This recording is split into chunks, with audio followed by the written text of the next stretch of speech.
So it was the music. The music, man. It just the beat's gonna get you. I mean, The funnier part about that is I didn't realize that the countdown had stopped because on my other screen, Yes.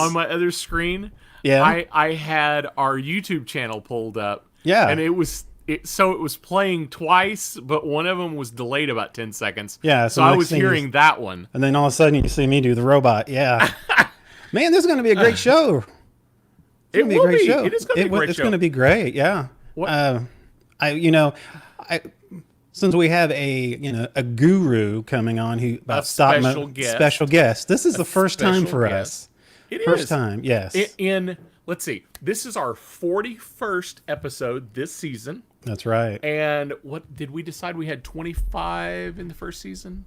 I think so. 26? And then we had we didn't have 30. And then we had had that long break. Yeah, we had the lost episodes.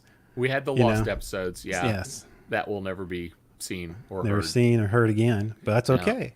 That's okay. But yeah, that's okay. So I've been practicing, because we have a stop motion guru and I wanted to be ready. Can I throw his photo up real quick? Yeah, go ahead. Yeah, our guest, Mr. Kyle Roberts. Look at that. He looks director and animator. I know he does look all professional there. Yeah, I mean, he's Much more professional than we do. don't take much, does it? It doesn't don't take much. much.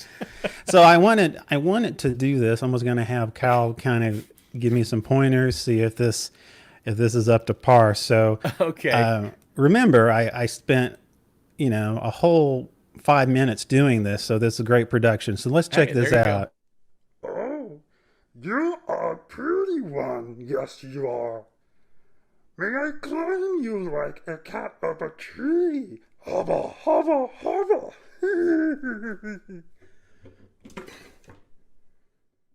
So that was pretty much. So I spent a good 5 minutes on that. I had like a whiteboard and I drew it all there, and then I did a casting call for voice actors. I couldn't get anybody, so I had to use my own voice. I was going to do Wonder Woman's voice, but after doing Yoda, you can't switch to a female voice. So anyway, I think I'm ready for the big times. I think we should just start the show. Okay. It's the Something But Something podcast with your host, Mr. Mike Schilling. And my good friend and compadre, Mr. Ricky Poe. Oh man. New world. We're having our first guest. I'm know super it. excited. Yes. Mr. Kyle Roberts will be know joining it. us here very shortly. Hollywood. Go away, Thank Todd. you, Stop Todd. it. Thank you, Todd, our Florida correspondent there. Yes. But I'm excited, my friend Kyle Roberts joining us. Kyle actually directed. See the movie poster right behind me? Yeah, I see the that. one over this shoulder. Yeah. Kyle actually directed that short film. So I was surprised how many films he actually directed. I mean, I was he's done thinking quite a bit of work. I was thinking just stop motion type of stuff, but man, he's done some really good stuff. He's done a whole bunch of stuff. Yeah, I'm really. Yeah. So what have you been up to this week? I tell you what, I've been, as you can tell, I've been learning stop motion. So that's been my biggest thing. I could tell that You could motion tell. stopped for Yeah, sure. I mean, that was It's good. Yeah. stopped. I even do a fade in, a fade out. I wanted to put that little professional spin into it. I So saw that. yeah, so that was saw really that. good. Yeah, but besides that, I mean, I just been, I've been working, and then, it's been kind of a nice week because we have someone who's going to take the heat off us and do all the talking, so I didn't have to. I know the I show didn't- prep is so much easier tonight. That's right. Almost That's right. none. Well, that's normal. Don't. Well, there's that. That's normal. I mean, There it's is nothing. So, yeah. I have been taking a podcasting course all week. Watch out, Tim Burton. Oh, exactly, Vance. Thank you, Vance. Thank you. I've been taking a podcast class all week, so hope. What did I find say it. something weird? I find it funny because here we are doing a podcast, and I took a class on how to and do a right podcast. now, I guarantee you took this to your class, we get an F. So I'm just telling you right now that. But go ahead. I'm sorry. I mean, Well, I was gonna say, my hope is that we will be able to actually maybe turn this into an audio podcast. Maybe we could look at starting that up next season That'd be nice. Yeah. and see what happens. Yeah. We can It'll be a kind little of bit different, you know. still video. We'll still go Still live. Facebook. Still YouTube. Yeah, it'll be an extra thing. Yes. So if you miss Yes. us live and in person, you Yes. can watch us. You can listen. You to can us on listen, your if our phone. faces looks that grotesque to you, then you can go for the audio version. We got to be better than work. I mean, Yeah, exactly. well, Well, I don't understand. So maybe anyhow, we should get the show started. I think we should. What do we should do first? What should we do? I hear something's going down in Winnie. Jason, you will still see our beautiful faces. What That's were you going to say? beautiful. I know. I got tears in my eyes I for what think Jason I heard just said. you say Winniewood, which I think means we have a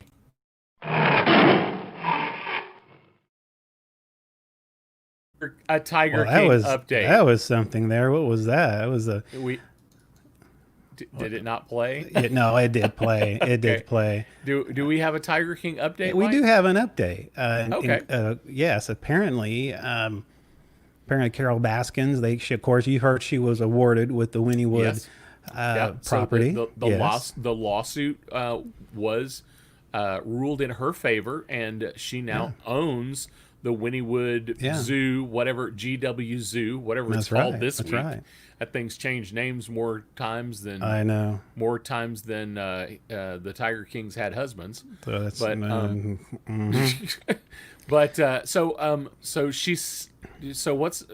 apparently- owns it. Apparently, she owns it, and what has happened is that the judge told what's his name, Mister no, Told whatever. Carol or Not Carol. Told the Tiger King. All my material's gone. Something just vanished on my thing. So that's why I'm doing this right now. That's right. I love it when Yes. when windows close. Yes, I know. Isn't it I the know. most beautiful thing? Yes, it is. So anyway, and so who was the guy who was running it for a while that ended up? Okay, not Joe had it, and then Joe had it, and then Jeff. Jeff, yes, Yes. Jeff owned it, or Jeff was owned it. running it. He didn't really own it. He ran it. Well, Eventually- maybe he owned it. I think eventually. That's a big question mark, and I think that was part of the lawsuit. Whether Yeah. he had the right to sell it to Jeff because of the lawsuit, even. But Yeah, anyway, I so think- yeah. Jeff was running it. Well, Jeff got kicked out too, correct? Well, apparently, what happened is that the judge went ahead and said that he needed to move out in 120 days. Apparently, he went beyond that point, and Carol Baskin's crew showed up, and he was loading up, here's all them tigers and bears, oh my. And anyway, in the process, they told him, you just need to leave. So they left several bears, some pigs, a couple of lions, and so he took off. So anyway, it's true. He had several. Yeah, that's true. Yeah. So the bottom line, what has happened in this is that I have no material. I'm done. No, I'm done. But anyway, it comes right down to it. She's selling it. Oh, she's going to sell the she's property. going to sell the property. Yes. So No longer a zoo in Winniewood. no longer is in Winniewood. Sad day, Apparently, sad day. she was very. Let's just say Jeff, and look up his last name for me. Look up his last name because this is. It's bugging you. It's bugging me. His last name plus. I Yeah, can't. it's Jeff Lowe. Jeff Lowe. Jeff So Lowe. apparently Jeff Lowe made a big deal about taking the lions. I guess he was giving it to another wildlife down in Colorado, and the guy's name was Greg. And in a Facebook, basically Lowe said, "I'm thankful that Greg is picking up, the lions and the bears and whatever I have left over from the Winniewood the Winniewood Wildlife Park." So. Yeah.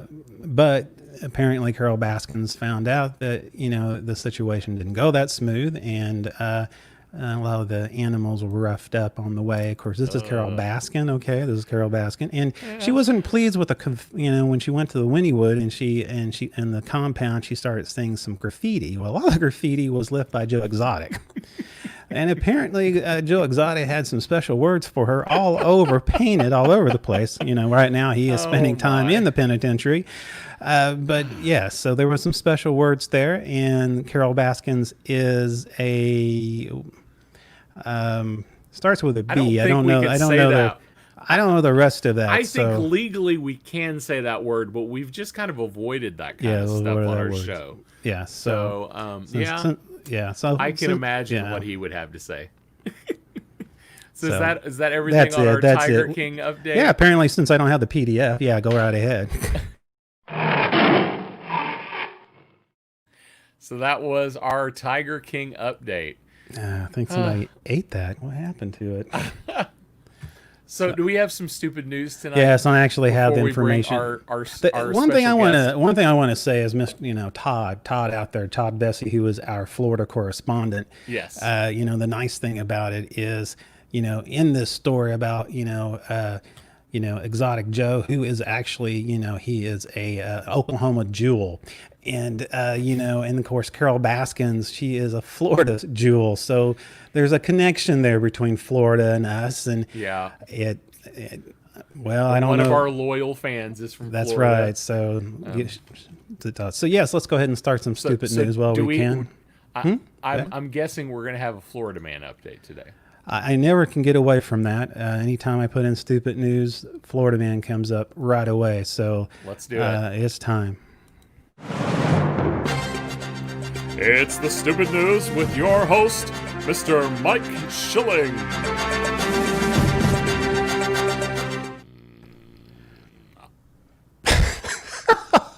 I don't know what to do with that. Now, the next word I'm going to say, Florida Man. Okay, so don't be shocked out there. But apparently, surprised. It's always a Florida man. Always starts off with a Florida man. Apparently, a Florida man, Raymond Stanley Roberts, was pulled over around 8:40 a.m. in a local block street in Florida. Approaching the car, deputies said that they could smell a strong odor of marijuana coming from the vehicle. Imagine that. Imagine that. After writing a speeding ticket, the deputies asked Roberts if he smoked marijuana and when had he done it last.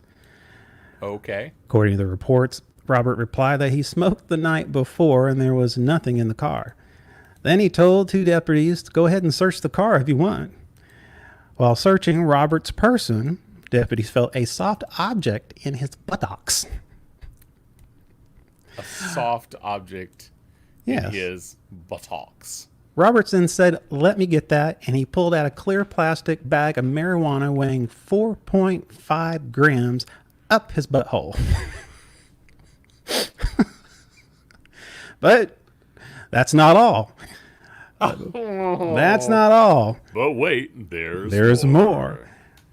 When he asked if he was holding anything else, Roberts said no. Deputies then felt another soft object in the same area and pulled out through the exterior Robert's shorts.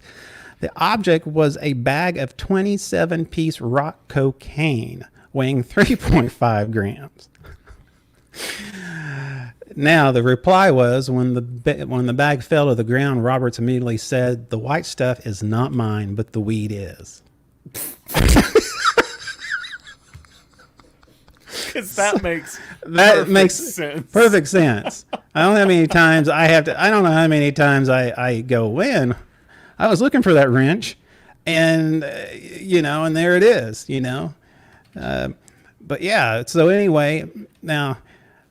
So he started. So basically, he told the police. He said, "I borrowed the car," as if that explains everything. So he said, "I borrowed the car." I said, and then all of a sudden I saw. He said, "All of a sudden I saw the cocaine on the passenger side when I was being pulled over, and I got scared." Really. So that's when I injected the cocaine up my butt. Apparently, of course, Roberts has been charged with possession of rock cocaine and marijuana. And our guest tonight just wanted me to make sure everybody knew, no relation. No. Oh, that's right. That's right. No that's relation between these two Mr. Roberts. But remember, kids, this is an example why you should just say no to crack. Exactly. Okay, that was it Cracking on your the. crack is not a good thing. That's right. A little bit of cracking on the cracks. Oh my goodness. Now the next one, Got this anything is else? oh, this one is just right up a Todd's. Yeah, right up to Todd right here. This is anyway. Let's a little bit of trouble at Home Depot. Apparently, yes. You know, when you gotta go, sometimes you gotta go. Sometimes, you know, in situations, you know, transpire. I've gone at the Home Depot before. At the Home Depot. Well, an unnamed shopper caused a major incident at his local home improvement megastore when he chose the wrong words. Apparently, the Home Depot staff. Yes, wrong words. Wrong words. Yes, apparently. What words did he choose? It was the wrong words, my friend. It was the wrong words. Yes, as apparently Home Depot staff called 911 after a customer reportedly told them that a man had just made a bomb threat in the bathroom.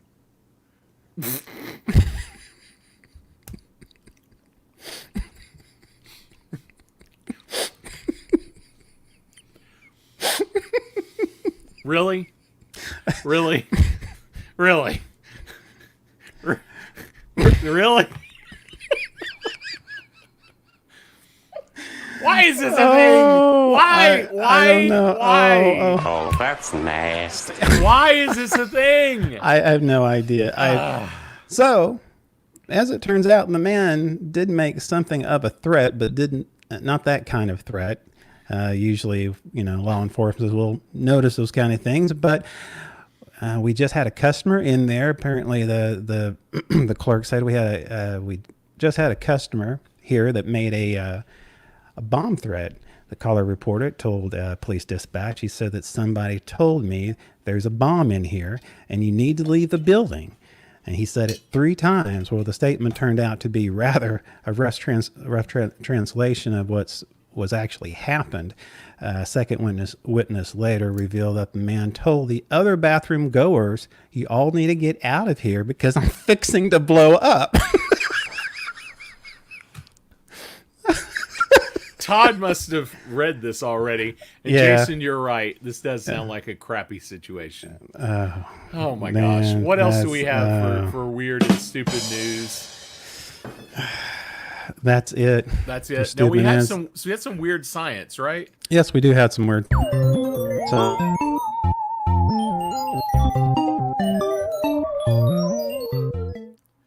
I haven't decided what to say during that one yet. yeah, I don't know.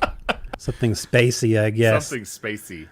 Yeah. Well, let me ask you. Weird I don't even know. I got a question for you here. Okay. What do alligators on helium have in common with frozen poop knives? Hitmen who won't do their jobs, earthworms that vibrate at high frequency. What do those things have relations to, my friend? I'm not even sure I understood. Like, I understood each word you just used. Yes. But I'm not sure I understood any combination of any of them. Yeah. Worms that vibrate at high frequency, Yes. poop knives, and alligators on helium. That's right. These particular topics are inspired by a unique science accolade. It's the 2020 IG Nobel Prize Award. Okay. Now, the IG Nobel Prize ceremony is an annual event to honor weird science and diverse range of disciplines. The awards are organized by a magazine called the Annual of Improbable Research, AIR, and co-sponsored by the Harvard Radcliffe Society and the physics students and the Harvard Radcliffe Science Fiction Association. Now, participants span 6 continents, and in the Nobel presenter still handed them their prizes for their own in their home. Right now because of COVID, a lot of people have to be, so. Yeah. The winner are handed their trophies and a $10 trillion bill from Zimbabwe. $10 trillion bill from Zimbabwe. Yes. One I'm is- familiar with that. Yes. Apparently, this first one is, and we have a photo for it here in a minute.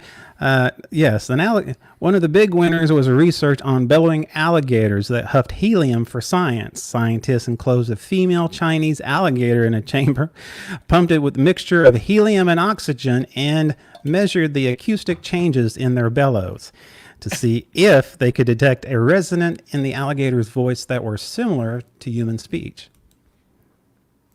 Okay. Apparently they got a prize. Especially their experiment earned them a IG Nobel in acoustics. Did not know there was a prize in that. Apparently there's the other one I'm going to skip down, which one of my favorites before we end this little segment is a special IG Nobel in management went to a group of reluctant hitmen in China. A would-be assassin Yes. Reluctant hitmen. Yes. Not just hitmen. Reluctant, yes. And a would-be assassin, rather than doing the job he was hired to do, subcontracted another assassin to do the hit for him for a lower price. Now that is capitalism. Yes. Right there at its finest. Anyway, the subcontractor then hired another hitman who hired yet another hitman.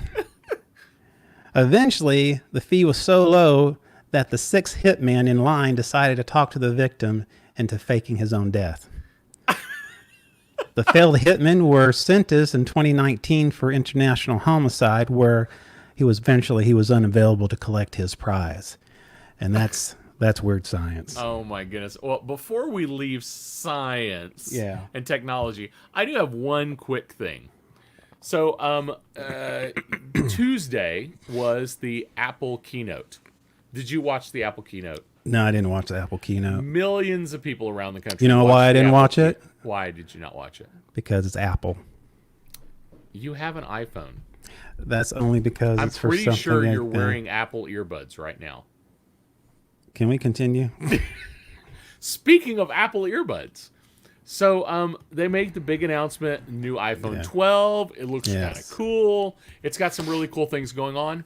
So about 3/4 of the way into the keynote, they fly a drone. Beautiful shot. Fly a drone. Kyle Roberts, who's about to join us, would really appreciate this. They fly a drone over the spaceship-shaped Apple home complex. There's a woman standing on the building, surrounded by solar panels. Nice. She talks all about how the home office at Apple is now carbon neutral. And by 2023, the entire ecosystem of the company is going to be eco-friendly and carbon neutral. And as part of this grand scheme to become so eco-friendly, they have decided that in the new iPhone 12, you will no longer get earbuds or a power brick, because that's eco-friendly.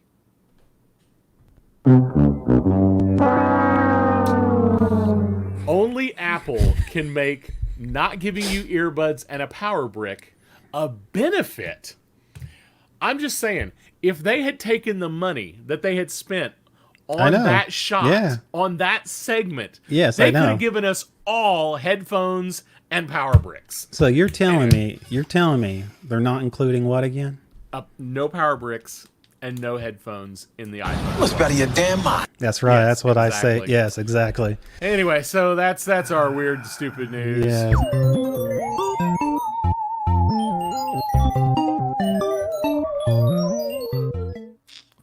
I guess that was science and tech, but I said the wrong words. So Not to worry about it. But It's we okay. do have a special guest. We do. Mr. We Kyle do. Roberts. Yes. Shall we bring him on the screen? Yeah. There we go. Oh Hey, man, we lost another one. He ran away from us. We lost another one. Oh, Hey, Kyle. Kyle, you're muted. You muted yourself. Can you hear me now? Yes, we we can hear you now. That's All a right. Yes. Verizon. That's a Verizon joke. What's right there. happening? Not much, Kyle. Great to have you. Yep. So tell us. Hey Shannon, thanks for watching. Yeah, finally I come on. Everybody's like texting you. When are you going to be on? These guys are losers. So tell us. true. No, we're not disagreeing with you No, at I mean all. I mean, this is what we do. We do this show every week, and we are exactly who we are. So Kyle, tell us a little bit about who you are. Why we want to hear about Kyle Roberts? Yeah, I want to say I'm in a hotel room, so if it looks weird, I'm in Dallas for a shoot for Paycom. Go Paycom and local businesses in Oklahoma. I used to work for Paycom. Love that company. That's right. So what am I saying? Tell us about you. Tell us about Kyle Roberts. Who is Kyle Roberts? What do we need to know about Kyle Roberts? So if any of the Bold, I'm in a networking group called Bold Networking. If any of them are watching, they'll say you need to start off with 2-time Emmy Award-winning Kyle Roberts with Reckless Abandonment Pictures, because a lot of times I forget that, and they say, you got to start with that, man. Come on. So 2-time Emmy Award-winning director. We are fortunate the last 4 or so years to get to work with major brands. They entrusted us to tell stories for them for Lego and Mattel and Hasbro and National Geographic and Nickelodeon and DreamWorks and some other companies. Yeah. More importantly, can you keep the toys? I do. I get to keep the toys. Where does he get those wonderful toys? Yes, go ahead. Get them from all those companies. Kyle Roberts plays with toys. That's right. And that's my first question. Yeah. How exactly does a grown man get paid to play with toys for a living? That's right. So in that first picture, the picture you just showed is with Donatello, and that was the first kind of big stop motion we did, where we recreated the 1987 Ninja Turtles intro frame by frame. I love that. With action figures, and it just took off, man. It's like it went L.A. Times, USA Today, Wired Magazine, like all these places just started featuring it. Like, you got to see this radical stop motion from Kyle Roberts and his team, and pretty much it was me and Nathan Poppy. Nathan Poppy did all the radical doodle art backgrounds that you see in there, and I moved toys millimeter by millimeter at a time for 2 months and cut it all together, and we released it, and we did it really to learn the medium and have fun. And we were just talking about this before the show, but Nathan and I were in this local coffee shop in OKC, like right after we launched it, and we were just kind of gelling and like excited that it was getting shared all over the place. And someone said, I saw that on, I don't remember what they saw it on some blog this morning, and he just gave me a big hug. And he was like, thank you. Thank you for that. It brings back so much joy and so much nostalgia from my childhood. And that's kind of what we realized. People want to see this, and it gives. So for these companies, Nickelodeon, DreamWorks, it physically gives their audience nostalgia, and that's a gift that you can't necessarily put a price point on. I mean, you can put a price point on anything, but it's an intangible gift that you can't really explain. You have to see it. You have to feel it. So how did you get started with stop motion? Yeah, I mean, that was one of our first ones. So I saw Fantastic Mr. Fox with my nephews at the theater, and we got out and we're like, we could do that. We could play with that. So I got home and I made a WALL-E stop motion for my wife for Valentine's Day. And I don't think I have a clip of that. Okay. I did get to watch it. Oh, good. So I don't have the clip. In that, if you go to our YouTube channel, if you want to see it, it's OC Deuce 22, Deuce like the number, and it was like WALL-E meets an iPhone, and then he was like freaking out and he's kind of scared, and then touches the iPhone, and I went to like this photo slideshow of us for Valentine's Day, and we were dating at the time, and thankfully she didn't think I was too weird, and it worked out, and we got married and have 2 kids, and that may be the nerdiest Valentine's Day gift I've ever heard. Hey, if you guys have any questions for Kyle, type them in the comments down below. Tiffany, the podcast wife, will put them up on the screen. And Mike, do you have any questions? I'm just glad he keeps the toys. That's really a big deal for me. Now, I was just curious. So, what were you doing before the stop motion? Where did you begin in all of this? Because that's what I'm curious that actually led you to do what you're doing now. Yeah, I was born on a cold March night in 1984. I went to Oklahoma Christian, studied broadcast journalism there, and so really got a good foundation, a good fellowship, and everything there. And then my first job out of college was with the Oklahoman as a videographer editor, and did that for 7 years. Ended up kind of producing some stuff for us, and I really loved. My boss was Dave Morris, if you guys are familiar with him. He was a great boss, and he was always a boss. I'll never forget this. That we always had crazy ideas, and to always hear it first and say like, okay, let's think about this, let's talk about it, versus oh no, no. And so I was really able to like grow creatively there. And during that time, that's when we started just playing with stop motion, and that's kind of where that story picks up during the middle of that of playing with Ninja Turtles and X-Men.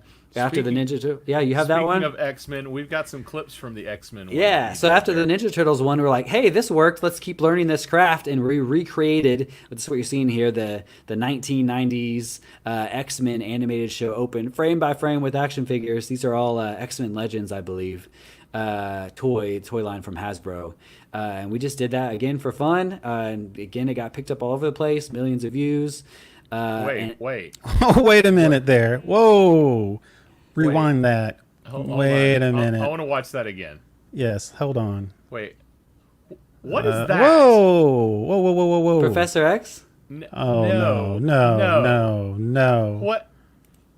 Is that Oh, Pierce Brosnan? We got so in all of our stop motions, even if they're recreations, we try to do something fun, some Easter eggs in there for people to find. So we got Pierce Brosnan, we got Michael Jackson, we got Bruce Lee over on the left, camera left, and all kinds of fun shenanigans in here. Because in that shot, it just had like bystanders running away and like scared of the mutants or whatever. And so we're like, yeah, okay, we're gonna have fun with this. I don't even know where you go to get a Michael Jackson action figure. So that figure is a Hot Toys figure, and it was like $400. Wow. Yep. That's crazy. Yep. Terrence has a question for you.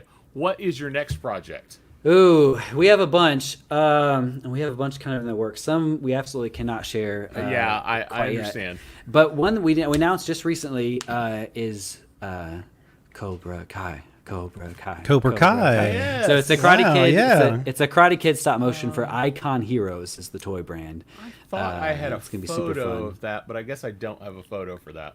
It's all good. If you on Facebook and Instagram, we'll Go Reckless on Instagram and Reckless Abandonment Pictures on Facebook, and we always announce, as soon as we can. Some stuff we can't announce for a long time, months and months, but as soon as we can, we always try to get that out there because it's pretty fun. Coke or Pepsi? Coke or Pepsi? Dr. Pepper. C. I knew that was coming up. So tell me, what is your relationship to this guy? Kevin Stark. Kevin Stark's awesome. So he is the curator, of the action figure museum. Oh, yes, it says right there. I was kind of making it up in my head, but curator of the action figure museum in Pauls Valley. And he really worked with us. So for that Ninja Turtle stop motion, excuse me as I burp in the mic. He provided all of the Ninja Turtles for it, and those were NECA figures, and at the time they were really hard to get, and he forked out the dough to get it, and then he made a whole, once we were done, of course, like it's fun for him too, and he made a display of it, of the figures and some of the background art and other 80s nostalgia stuff. So he was, as far as I understand, I may be butchering this, Kevin, if you're watching at some point, let me know, but he was one of the artists on that original 80s toy line. For Playmates. So if you don't know this, like action figures don't just like show up, in Walmart or Target or whatever. Like there are the concept artists, and then that goes to the next line of production and everything else. And he's that beginning first phase of artists in the late 80s and early 90s.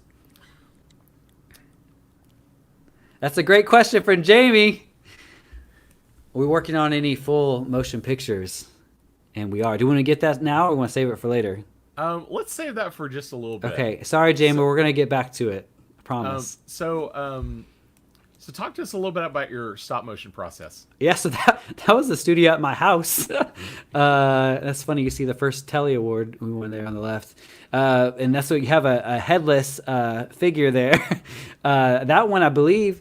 What were we doing here? Sorry, I'm trying to take this all in. This was for Viral Video Showdown. It was a reality show that I was a star of. No, I got to kind of be on, and they came. The team from LA came to Oklahoma and followed us around. We were kind of up against another team from LA that also does stop motion stuff, and they gave us some tasks, almost like a 48-hour thing. Ricky, I know you've done that. That was a sci-fi channel, right? Yeah, it was a sci-fi show called Viral Video Showdown. They only did one season of it, but we got to be on that season. I got to kind of represent Oklahoma, which was really fun because they filmed. They came for 5 days and filmed our team, and then we went to LA in front of the judges, and they judged us hard. But it was super fun to get to do that and be on a sci-fi reality show for like what we do, versus like. I don't know, Real Housewives or Jersey Shore or something like that. And so... Yeah, here's a little bit more. It's from Lego. Ricky did the voice on this project for Lego Voltron. Yeah, I actually have a clip of that one. The Legend of Voltron, Defender of the Universe. You'll have to unmute yourself to talk over it. The Legend of Voltron from Ricky Pope. Yeah, so that was a fun Nice. project. That was a fun project to help work on.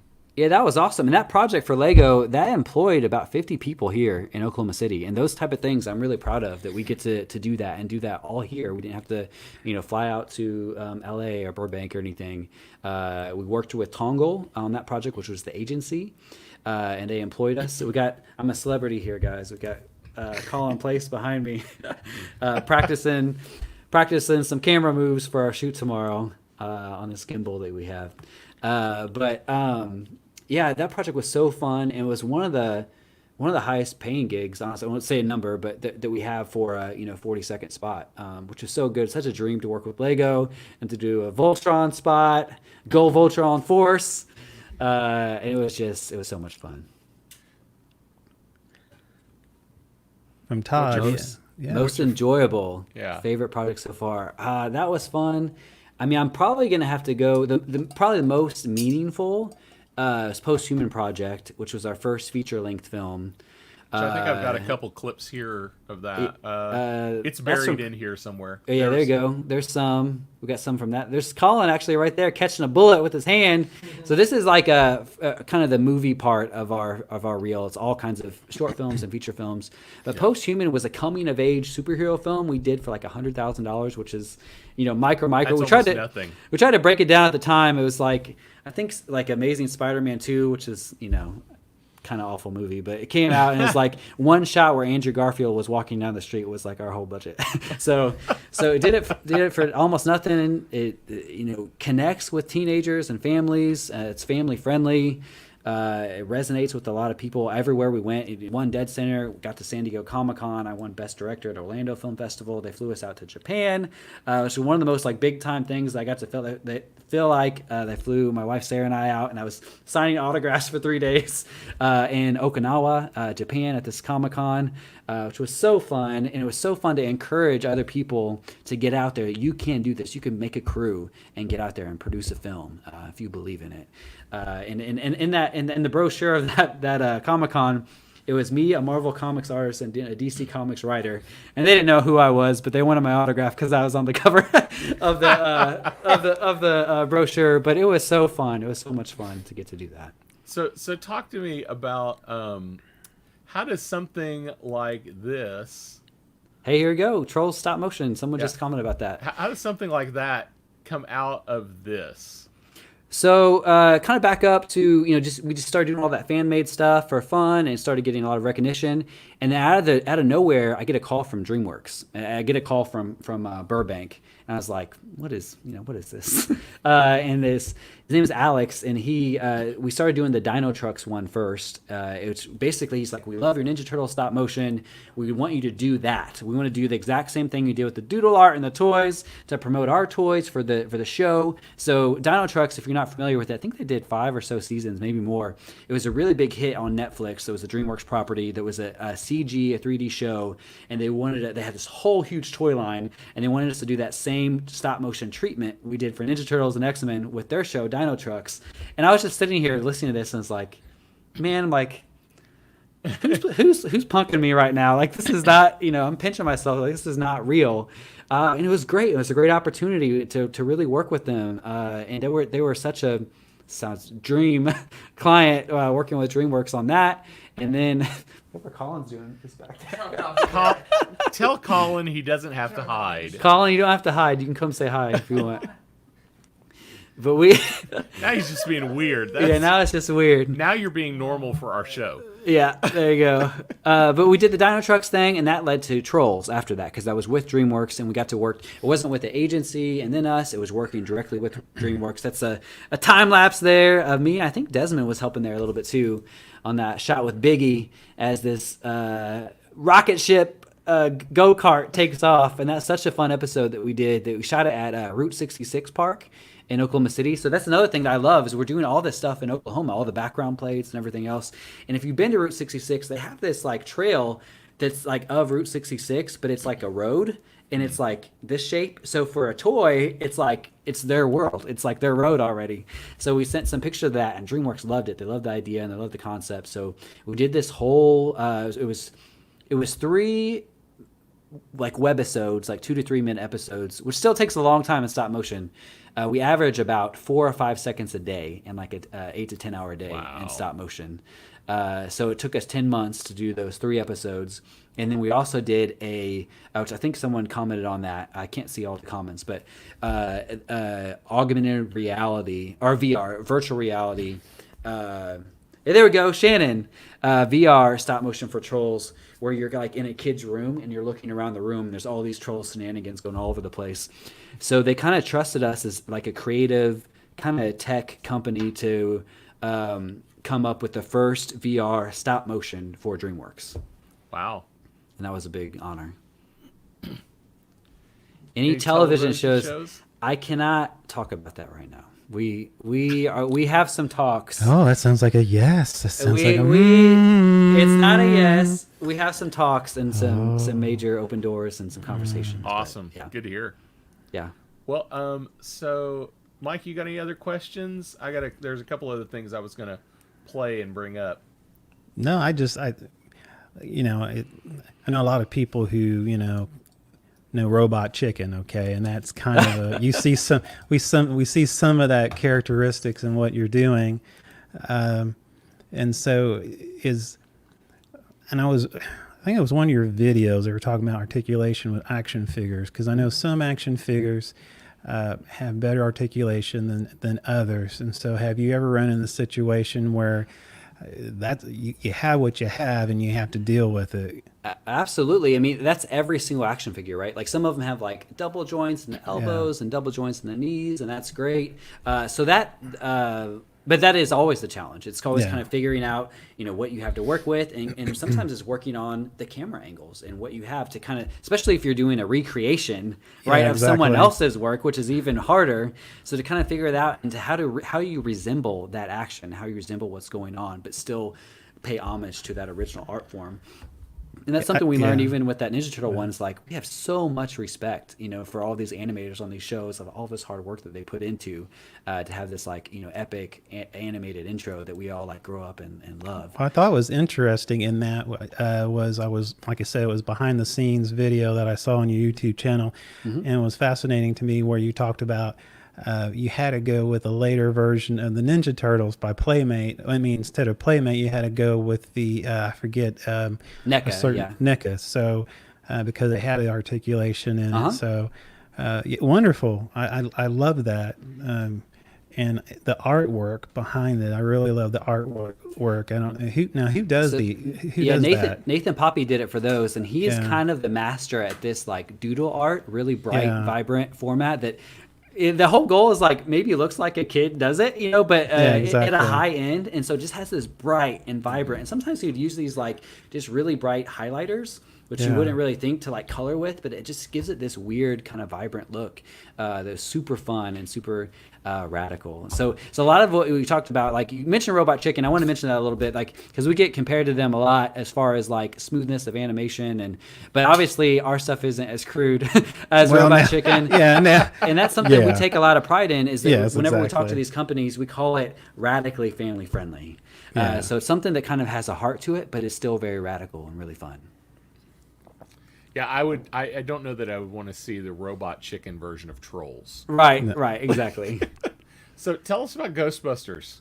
Yeah, so there we go. We did Real Ghostbusters, the show from the 80s. We recreated that one just as a fan-made thing for fun last fall about this time. At this point today, it has like 5 million views, which is kind of wild. And I just realized that doing that, how big of a following and how like intense like these Ghostbusters fans are and excited about it they are and share it. And I just didn't know that. Like I'm personally a Ninja Turtle fan, an X-Men fan, and that was a little bit before my time. I like Ghostbusters, but that's when I realized like, holy crow, like these guys are like and girls, like they're so excited about this and share it like all over the place. And they're actually the one pushing it to different blogs and different things. Like, we got to see this. It's so fun, kind of thing. So where do you go to get inspiration? What do you see for like when you're looking at, I got to make this toy do something? All kinds of things. Like that Ghostbusters one, I think we kind of thought, the one things we realized with the Ninja Turtle one is the theme song also counts, right? Like, obviously we're great at stop motion. Like we've kind of got that part figured out of how we do this doodle art with stop motion, but the song matters, and that the Ghostbusters theme song is great and super iconic. And we're thinking like, okay, let's get this ready. We had some downtime in between bigger commercial projects, and it's like, we think we can get this ready by Halloween. And that one we did, I think, in 2 or 3 weeks. It was pretty quick. We got it turned around pretty quickly and really got going on it. And Colin did a bunch of the rotoscoping for it. So a lot of people don't realize, even when after we do the stop motion, we have all these rigs and stuff hooked up to them. The rotoscoping part of it takes just as much time, if not more, than the stop motion of going frame by frame and cutting that out, cropping that out. Like this yes. Stick. Yeah, so you see this rig behind it, and it's green, so we try to get it close, but you still almost have to go frame by frame behind him, and then you have their hair, and you have everything else. So you have to. There's a lot of touch-up kind of stuff. We call it rotoscoping, frame by frame, in post. To really get it. And that's part of the magic. That's kind of the unrewarding part that I actually love still doing it too. Of you put on some headphones and tune out to some jams and just get to rotoscoping, so you might do that for several hours, but when you actually watch it together, that's what is a big part of making all this cohesive, instead of just the Yoda. And was it Princess Leia or was it? Oh, it was Wonder Woman. It was Wonder Woman. Okay, Yoda, Wonder Woman. I only had 5 seconds. Well, exactly. But instead of them just doing that or falling down or whatever, the casting, was bad. But anyway, there you go. Yeah, and that's actually what we do is we just train them and say action and let them run around. So I forgot what I was going to say now. Nerd joke. I had something. I actually had something to say. What about our next feature? Can we talk about that? Well, I was going to ask about your commercials first. You've been doing a lot of commercials lately. We have, yeah. So this was a series we did for Hasbro. We did that first part was from Mall Madness, which is a relaunch. This is Lego. This is Baby Yoda as the Operation version of Star Wars. So they're actually digging out Yoda's bones. Is that what they're doing? It's not. No? So it's not Operation on Yoda, which was, as soon as they pitched me this, we worked with QuickFrame, which is the agency out of New York, for this, and they found us, and that was our first project with them, and we actually just signed on to another project with them. I was gonna say, but if it was pulling little bones out of Yoda, it's not, because that's the exact opposite of what they want to do in the series, right? It would. Well, it was like that one episode where there's like the doctor and the Baby Yoda. He's like, well, that's the whole through line of the series. He'd be dead. Yep, that's the whole through line of the series, is to stop them from working on him and like pulling him apart, basically, right? Like, operating on him. So, and that's why I asked him, is like, are they making the kids the villains here? And it's not the case. And it's super fun, by the way. Basically, they have a lot of just Star Wars themed things. And it says on there, and even in the commercial, it's like, stop the child from his mischief kind of thing. So on the ship, he's always messing with stuff and stopping the ship at one point, which is super, super funny and hilarious. But so that's kind of what it is. It's just kind of, stopping him from playing with this stuff. And I think it's a good way for them to get Baby Yoda on an operation. Todd, have you ever sneezed and knocked characters out of position?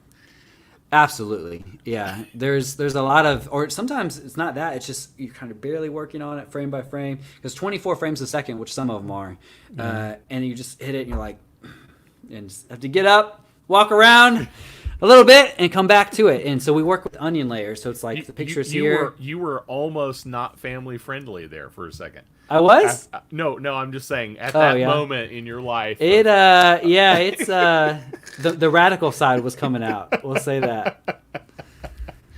Oh my goodness. So yeah, let's talk about, you've done a lot of live action stuff. And actually, poster behind me right there. Heroes of the Realm. Heroes of the Realm. You directed that short film. I helped edit it. That's why it's hanging on my wall. Yeah, we got a shirtless Stephen Goodman and Alyssa and Rachel and Bobby Kay did the theme song for it that weekend on her phone and sent it in, and that was a really fun project. That was actually a 48-hour film that we did that got picked up, like it got distribution, which was super fun. Yeah. So talk to us a little bit about live action stuff.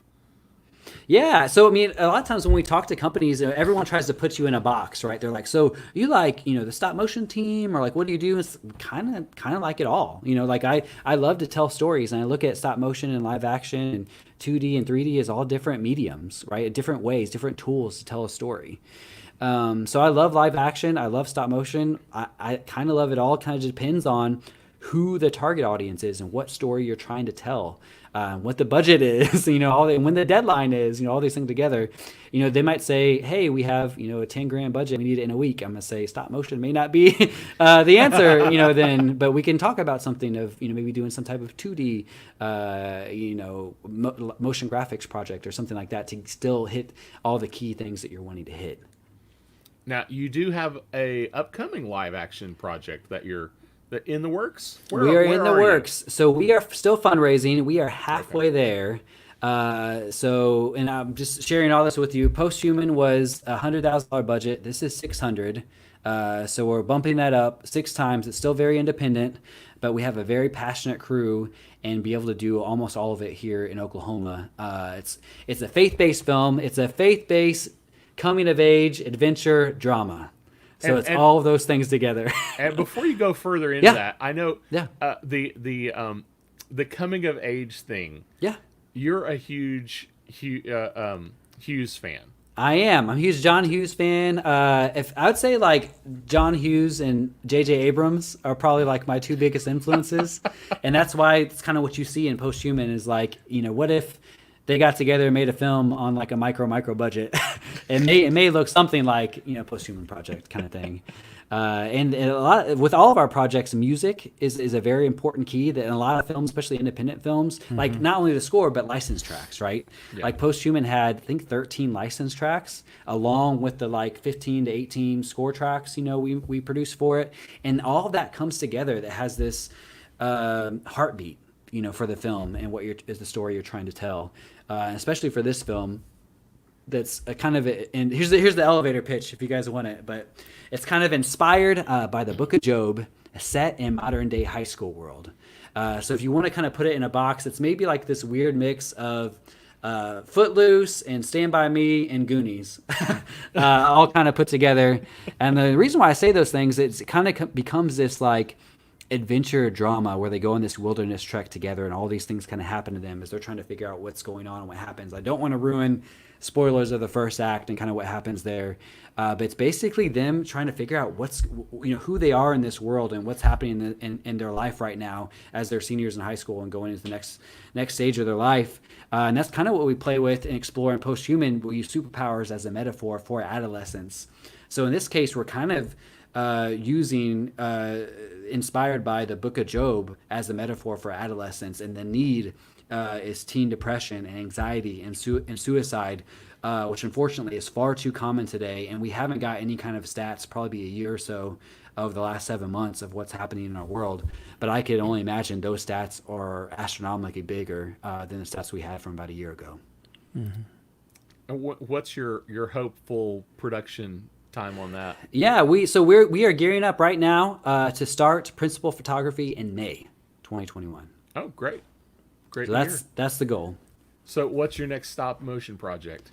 So that would be Karate Kid for Icon Heroes, and lots of other talks are in the works as well. Nothing else You can't tell us any other secrets. I can't tell you any other things. We got a couple emails actually today and a couple days ago from some big brands that would be really exciting, but nothing's set in stone yet.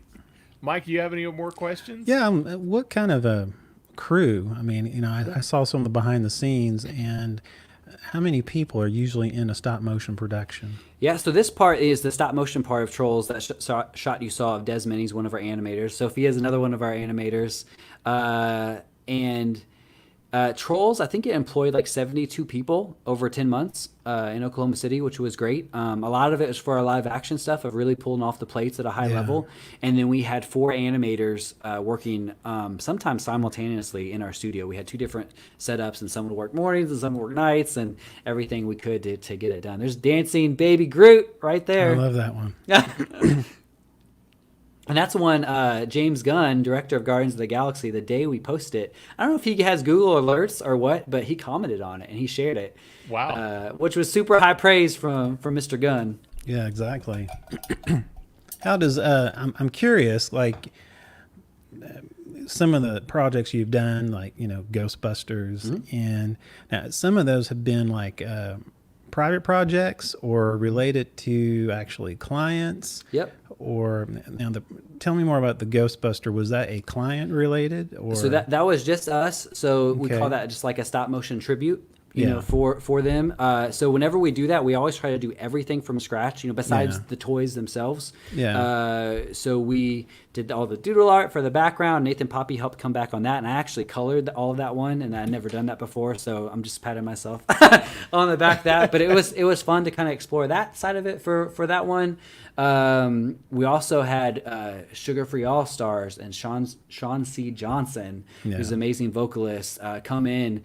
And he filled the shoes of Ray Parker Jr., which is some big shoes to fill to make that iconic. And if you guys don't know Sean C. Johnson, he's amazing. He's an amazing gospel and kind of like soulful singer. Works a lot with Life Church and different places. But he's amazing, and he donated his time to bring in those "I Ain't Afraid of No Ghosts" vocals, and it worked really, really well. And then we also recorded like my daughter Sloan and some other kids to do the Ghostbusters as a group. So it kind of has this just very organic, again, childlike, you know, wonderment in it. Speaking of your daughter Sloan, Yeah. I thought I cut this, but I guess I don't. Okay. Tell us about the Sci-Fi Kid. Yeah, that's something we did starting when she was probably 2 or so. It started with just, you know, that was our first child, so we're just videoing everything, you know, whether it's on our phone or whatever, just everything.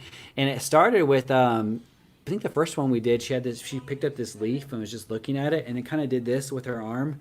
And then I was like, that would make a great superpower shot. So I had her pick up the leaf and look at it, and then it combusts with flames, and then she like shoots fire at the fence behind her, and it blows up, and then she like giggles. So it started with just us playing with home video of her, and just playing around with that. And then as it went through, we started kind of coming up with stories, and she kind of helped come up with writing some of the stories and us kind of create it together, which was so fun, kind of doing some father-daughter bonding there and creating some of these videos. It's called Sci-Fi Kid, if you find it on YouTube. Yeah, you've got some pretty great compilations. There's a couple. Yeah, I think there's right? volume 1 and volume 2 as far as that goes, of just posting it. And some of it's made like Huffington Post and a bunch I didn't share this with them. They just like found it. I think some of them follow our stuff, you know, after, you know, posting about some of the other stuff. And then one of them was like, it was Discovery Channel Canada did a news report about it, which was kind of fun. Now you did speaking of Discovery Channel, didn't you, or was it Nat Geo? Nat Didn't you do Geo. something about bees? We did that with Lucas Ross, which he's a buddy of mine from Oklahoma Christian, and you were actually the voice of Lucas Ross. I was the voice of Lucas Ross. And the Lego spot. So if you see the Lego spot, it's like, that's not Lucas's voice. This is a much deeper voice from Ricky Pope. But so his dad is a beekeeper in Minko. And it has been since like the 60s or 70s. And so they put out a call, Tongal did, to do these like little short films, like docu-style short films for Nat Geo Nat Geo Wild called Wild After Dark, and they kept mentioning they wanted it to be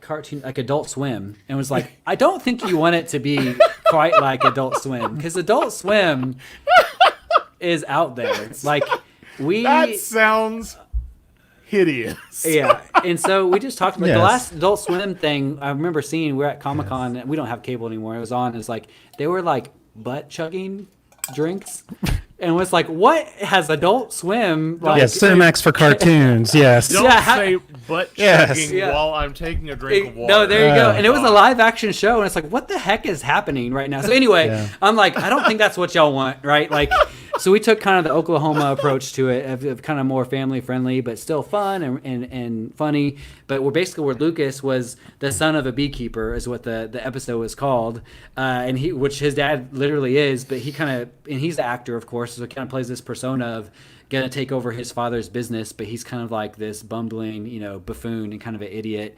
And then, by the way, he's also allergic to bees.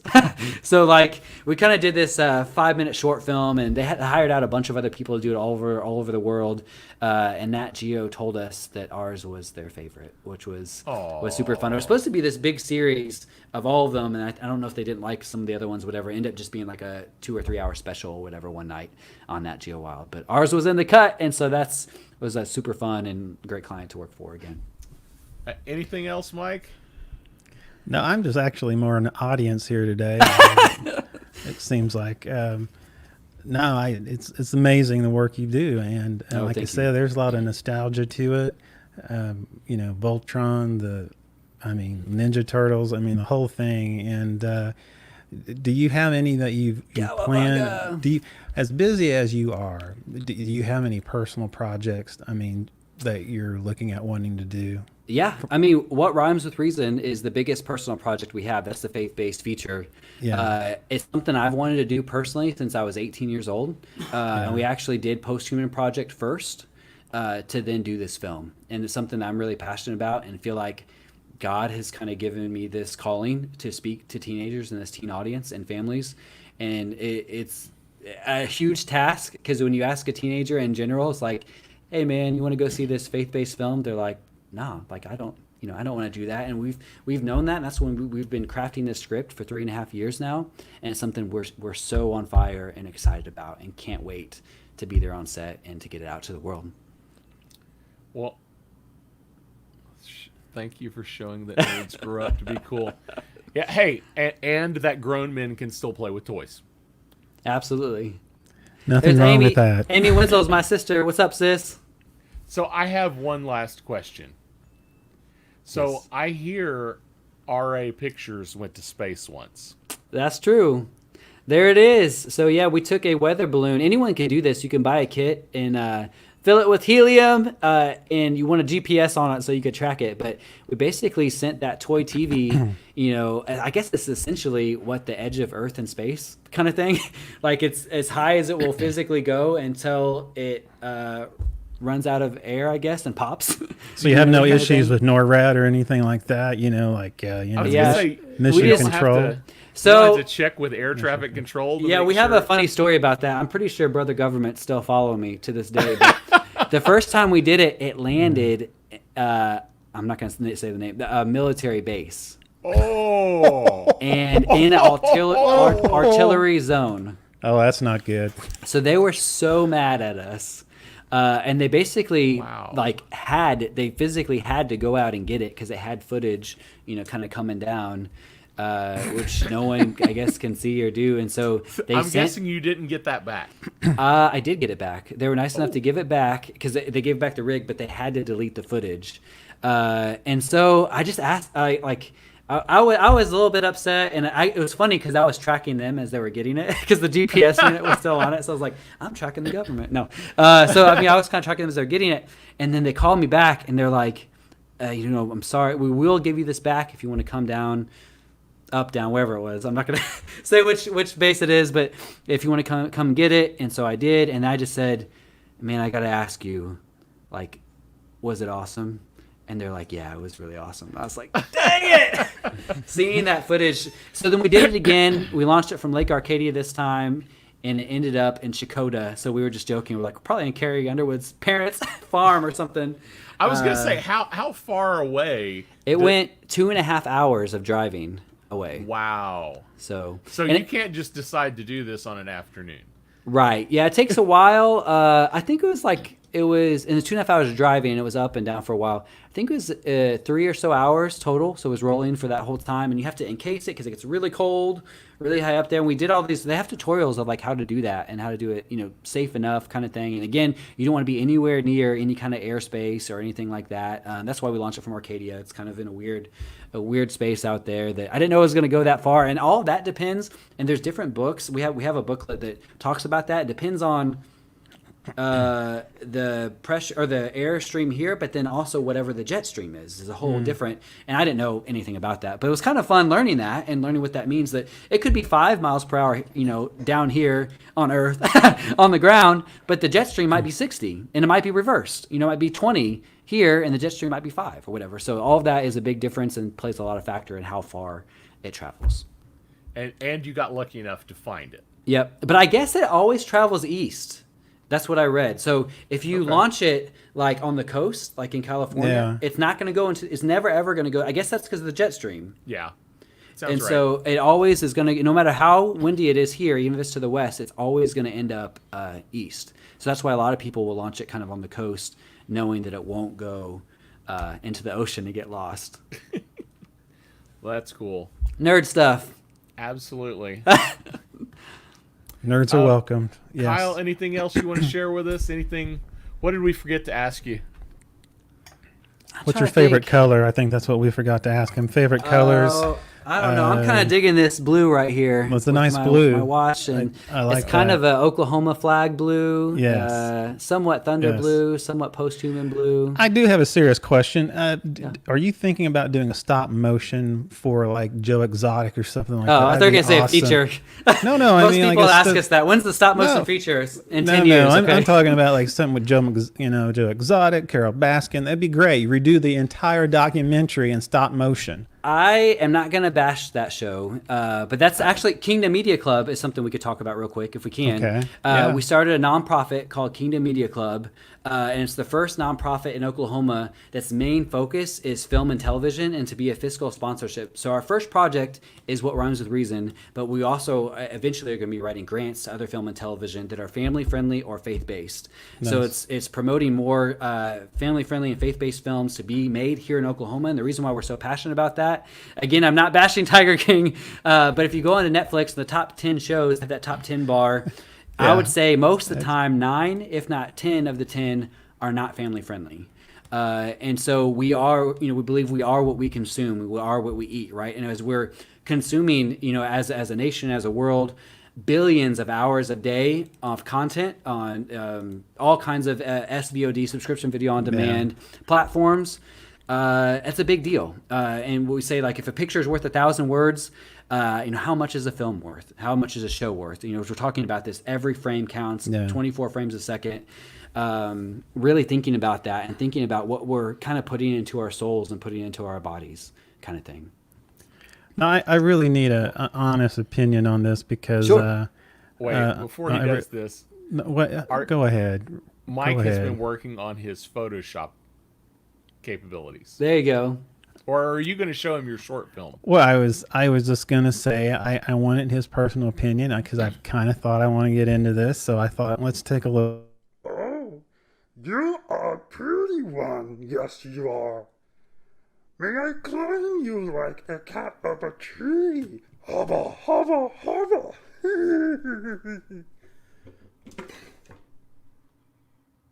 Now, can I make money off of that, or can I, do you see a future that I can go into that? Because I'm always looking for some new directions in life. Yeah, I'm gonna say no. Okay, but, thank you. Honestly, if you get a whole here's my general idea is if you could talk to some brands or whatever, and you get a whole series that's like a TikTok series that's 7 to 10 seconds like that. Yeah, you can do some really weird, funny stuff that's not an animation, and it's just them talking, or do Annoying Orange style. Which we did that for one of our Batman versus Iron Man, I think, on our channel. Just silly. Kyle, Mike, just so you know, this is available. There you go. Oh, there you go. Now that's probably what, like the 3-inch, like kind of like the old Star Wars and all Yeah, those I think so. toys. Yeah. What are they that's called? funny. Reaction? Is that kind of what that brand is I have called? no idea. I don't even know if this is real. Right. But I think they maybe took a Chuck Norris action figure and repainted it. Yes, that's what it looks like to me. I don't know if that's real or not, but I found it and I was like, yeah, this is going on the screen. Which is the majority of our show is, hey, I found this, it's going on our screen. There we go. Pretty much. Kyle, it has been great having you. Super appreciate you coming on the show. Thanks for having me, guys.